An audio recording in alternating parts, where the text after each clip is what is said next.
Last year, I did a review on these, the VOLTARA ESCs. There are actually two of them available. You have the VOLTARA 70, which is ideal for 5-inch applications.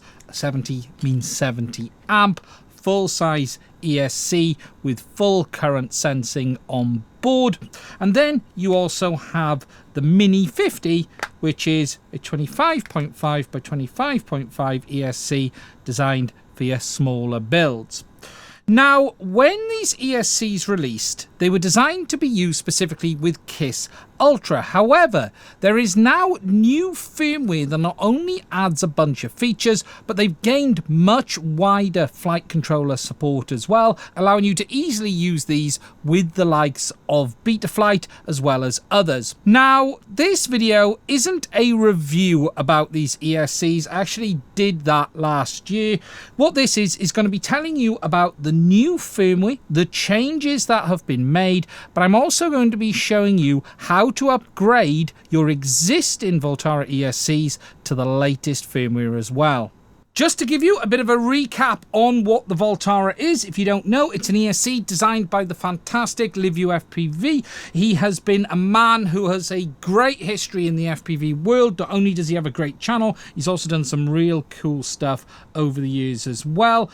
These ESCs were designed by him to be his vision of the perfect ESC, originally designed to be used with KISS Ultra. They've now widened support for the likes of Betaflight, and it supports all of the usual protocols in the D-Shot range. They are a closed source ESC running his own proprietary software, but they've baked in some real nice hardware protections in them. You have extreme overcurrent protection, full current monitoring on each ESC output with individual shunt resistors on each bank, and they're available in two different versions. You've got the 70 amp, which supports up to 8S voltage, 70 amps capable, and you have the 50 amp, which again also supports up to 8S as well, giving you an ESC choice for whatever application you have. Looking at the ESCs, you can see that they are really nicely made. On the 70 ampere, you've got your main battery pads. You've then got your motor connections on one side, laid up in 1, 2, 3, and 4. You can see on this side the individual shunt resistors for each of the ESCs, which means it's able to monitor the current of each ESC individually. And you can see that same design on the Mini as well, with individual resistors there. And overall, I have to say, having used these ESCs in a couple of builds over the last few years, I haven't seen any issues whatsoever. Now, since their release, there's been no changes to the hardware on the VOLTARA ESCs. Both the 70 and the 55 amp remain the same today. There is a new, what they're calling Gen 2 firmware that brings a number of new features as well as some protections that are quite interesting. Now, when it comes to what's changed in Gen 2, the new firmware now adds compatibility for all flight controllers, which means not only is it designed to be used with the KISS Ultra system, you can use it with Betaflight and others. It adds now the ability to change settings and upgrade the firmware via Betaflight pass-through, just like you would with the likes of AM32 or BL Heli. And there's a new web-based configurator available for this as well, which we'll take a look at in a minute. They've improved responsiveness on the ESC as well, higher max ERPM, there's flexible configuration options in the software now too, and they've added bidirectional mode, which is 3D mode for the ESC too. With all of the updates, it now has support for all of the main protocols. So you have D-Shot 150 to 2400, bidirectional D-Shot with EDT up to 600, analog PWM support as well. You have PWM frequency settings, 24, 32, 48 and 64 kilohertz now, and you have telemetry options available as well. On top of that, there is also a bunch of real nice protection features that they've baked into the firmware that really can make a difference, not only when you're building your quad, but when you're flying your quad and inevitably crashing your quad. For instance, the VOLTARA firmware now has soft current limiting, thermal protection, stock rotor protection, shorted FET detection, and winding short detection. Now, you might be wondering what that winding short detection means. Well, that's actually a really interesting one, because if you think about it, the most common cause for a winding short is in a build when you accidentally put the wrong length screw into the motor and drive it into the windings. This ESC can now catch that before it really matters, and what they mean by that is before your ESC goes bang. In my experience, having done this a few times, most of the time you get away with it as long as you remove the screw and replace it with a shorter one, and this means if you don't spot it before powering up, you hopefully won't blow up your ESC. On top of that, they also have driver fault protection as well as stall protection as well. And these protections are one of the things that sort of sets it apart from some of the others. It's all right having ESCs that fly very well, but we all crash, and it's just as important how well the ESC is able to handle a crash or a situation go wrong as it is able to handle normal flight. Now, to be able to update your ESCs, it will depend what firmware they're already on. These two new ones I have here are shipping with Gen 2 firmware already. You can see it says that on the front. So you can get firmware updates on these ESCs simply via the pass-through feature and the new VOLTARA web configurator.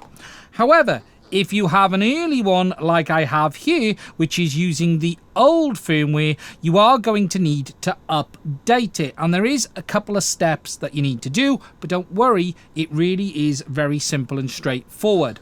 On the VOLTARAESC.com website, under their doc section, they do have a full overview on how to do this. I am going to walk you through this step by step in a minute, but they do have a how to migrate your VOLTARA ESC to Gen 2 firmware, and they list all of the information you need to know here, and I will put a link to this down below as well, but I'm going to show you now how to do it. Okay, so to migrate one of the existing VOLTARA ESCs, you're going to need to connect it to a flight controller. You can do this with either KISS Ultra or a Betaflight flight controller using version 4.52, 4.53 or 2026.6 plus. It's possible that other versions of Betaflight will fail, and as a result of this, you should stick to those versions for the upgrade process. Now, to do this today, I'm going to be using a Betaflight flight controller. This is actually a HD0 one. This has been flashed with 4.5.3, and we're going to use that. We've got the ESC. This is a brand new unused one. I've got it manually connected up on power connections. When doing this upgrade, you are going to need to make sure it is powered as well. And obviously, before proceeding, make sure that your ESC connection wires are correct. This is not a given. Whilst this ESC out the box is wired, designed to be used with Ultra, if you're using it with Betaflight, you will need to make sure that you do have the pinout correct. Now, to perform this upgrade, you will need to use the new VOLTARA configurator. This is a web-based configurator. I'll put a link to this in the description. The process is very straightforward. What you need to do is, first of all, use this legacy to Gen 2 migrator upgrade, and then you upgrade to the latest version of the Gen 2 firmware. So it's a two-stage process. You take the version 1 firmware, upgrade it to a midpoint, and then from that midpoint up to Gen 2. So what I'm going to do is power on my ESC. That has now kicked in. Just to show you on the overhead, you can see we've got the LEDs and the flight controller. I'm going to grab my cable for plugging in the USB to the flight controller as well. So we're going to grab that, pop that in there too. Back to the desktop, I'm going to click on Legacy to Gen 2 Migrator. We're going to select our platform, which is Betaflight. We're then going to select which of our controllers it is. So this is the 70 amp version that we've got here. We're then going to see that it's connected. It's showing Betaflight, the type, the firmware, and then what we're going to do is say connect and flash. We're going to pick up our flight controller in the corner, wait for it to enter bootloader mode.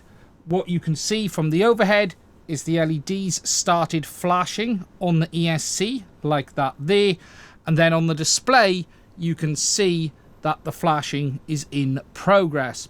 Now this doesn't take very long, it's fairly quick to do. If we just wait for that to finish, there we go, that is the flashing complete.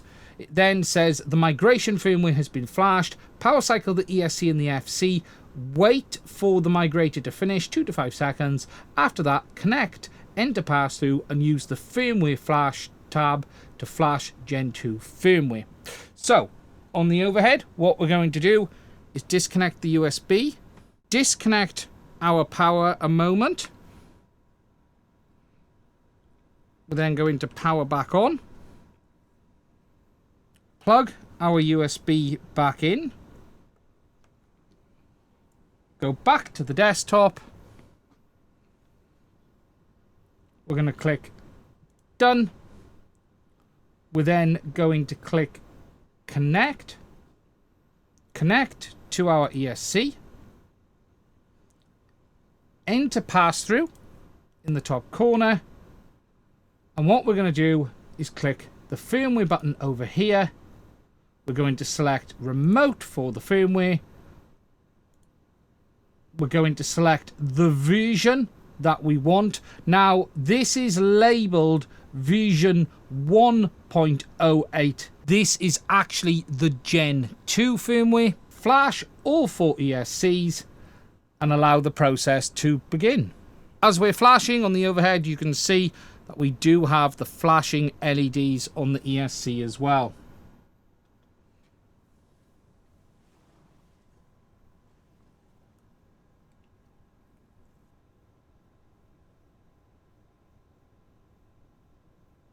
There you can see it's now finished flashing all 4 ESCs. Once the flash is complete and you reconnect, you can then start to see all of the options that we have available. Now, they have added some new stuff in here that we didn't have before. So, for instance, we've now got PWM frequency controls. Starting on the left, we have our individual controls for our ESC for our motor direction. We've got our protection options down here. Our motor options, so bidirectional, 3D, slow start, brake on stop. You've got your startup power options, your timings. You can manually set the motor timings now if you want to. You can do that. You've got your PWM frequency. We've got our signal settings, so we can use the input type of auto or D-shot. You can do that now manually, and you've even got your PWM throttle calibration options as well as your beeper controls. Everything in here is pretty much everything you need. It's nice and simple and straightforward to get you up and running.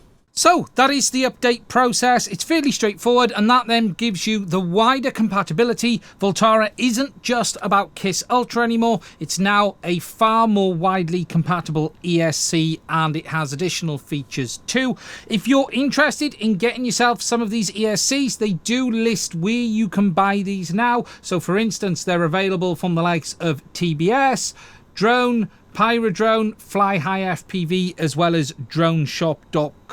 They may be available from other places as well, but these are the ones that list them here at the moment. Fly High has them listed in both UK and US pricing, $94.67 in the UK for the 70 amp, or just under $125 US. And he also has the mini as well as the PCB wires available there too, and these are, I believe, in stock ready to go. You can also get them on the likes of Pyrodrone as well, same pricing, $124.99 for the two and $8.99 for the race wires. That's about it from me on this one. As I said at the start, this isn't really designed to be a review. It was more an update on what has changed with the VOLTARA ESCs. If you're interested, I will put a couple of links down below where you can get them, and I'll also put the links down there for the new firmware as well. Now, hopefully you found this video interesting and useful. If you have, please do check out the links to my Patreon as well as buy me a coffee. Look after yourself, stay safe, and I will speak to you soon.